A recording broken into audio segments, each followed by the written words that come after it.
On va poursuivre avec, donc pour illustrer la réponse à médiation humorale, un exemple d'attaque de virus, le virus du sida. Donc le virus de l'immunodéficience humaine, hein. Le VIH. Le VIH, c'est son nom, hein, et le nom de la maladie, c'est le sida. Mais le nom du virus, c'est le VIH.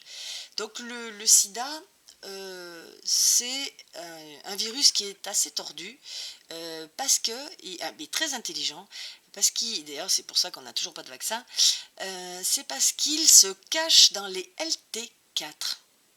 Or, on vient de voir que les LT4 ont un rôle de chef d'orchestre, hein, dans votre système immunitaire. C'est eux qui fabriquent les interleukines, c'est eux qui disent au LB, et on le verra plus dans la suite du cours, au LT8, euh, donc de réagir. Et quand ils sont détruits par le virus, et bien du coup, vous n'avez plus aucun système immunitaire. Donc c'est une vraie catastrophe et on en meurt bien sûr rapidement.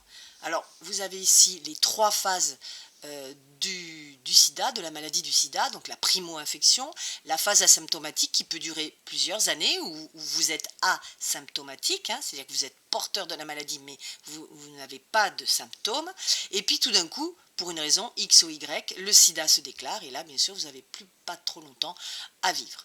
Donc dans la primo-infection, regardez, la charge virale en verte, qu'est-ce qu'elle fait? Les virus rentrent dans votre corps, ils augmentent de façon exponentielle très très très rapidement et très très vite. Et qu'est-ce qui se passe? Vos lymphocytes 4 sont détruits. Voilà, donc on voit la chute des lymphocytes 4, donc on voit bien que c'est un virus qui va attaquer les lymphocytes 4. Et puis tout d'un coup, les lymphocytes 4 vont reprendre du poil de la bête, hein, voilà. Enfin, ils ne sont pas aussi nombreux, hein. Et puis les virus vont diminuer, mais vont rester quand même avec une certaine charge virale. C'est pour ça qu'en faisant une analyse de sang, on sait que vous êtes porteur donc de cette maladie, et potentiellement vous pouvez la déclarer. Et en fin de compte, ces virus, pendant un moment, ils vont tout simplement se cacher dans les LT4, comme s'ils dormaient. On appelle ça en dormance aussi, voilà. Ils vont se cacher. Et tout en, de temps en temps, comme vous le voyez ici, pendant les années, continuer un petit coup à détruire quand même les LT4 dès qu'ils le peuvent. Mais ils vont se cacher dans les LT4 aussi. Et puis tout d'un coup, alors là on ne sait pas exactement pourquoi,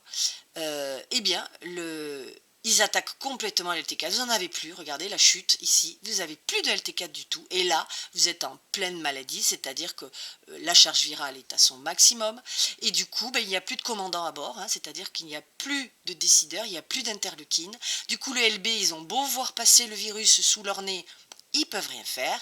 Les LT8, pareil, donc ils sont là pour attaquer les cellules remplies de virus, ils ne peuvent rien faire. Et il a la particularité que quand il rentre dans une cellule, il ne laisse pas de marque à l'extérieur. Donc beaucoup ne se rendent pas compte que le virus est là. Voilà, donc il est vraiment très très très intelligent ce virus. Voilà.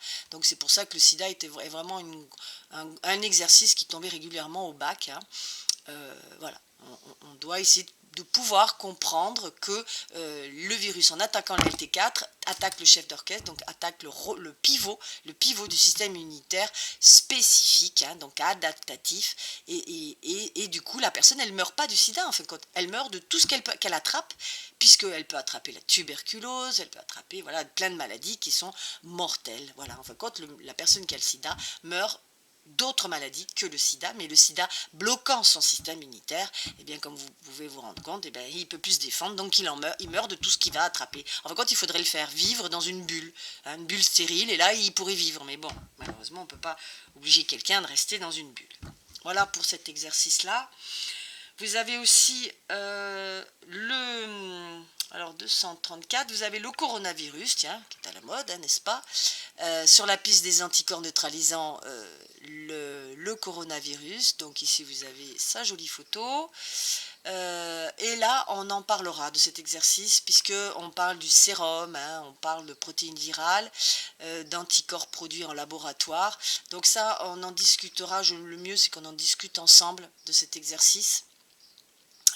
Il peut être intéressant et il peut être aussi effectivement sous forme de document, donc c'est exactement ce que vous pouvez avoir au bac. Vous avez aussi à la page 228, on va y aller directement, ça sera plus simple, 228, bien sûr. Ah non, je me suis trompée, l'exercice. Ah non, bah, vous avez. Non, alors celui-là, on va pas le faire encore. 26, 27, 28, hein, j'étais pas au bon numéro, pardon les yeux. Vous avez la grippe aviaire. Alors, elle est là. Myxotoxine, streptococcus. Non, c'est pas ça.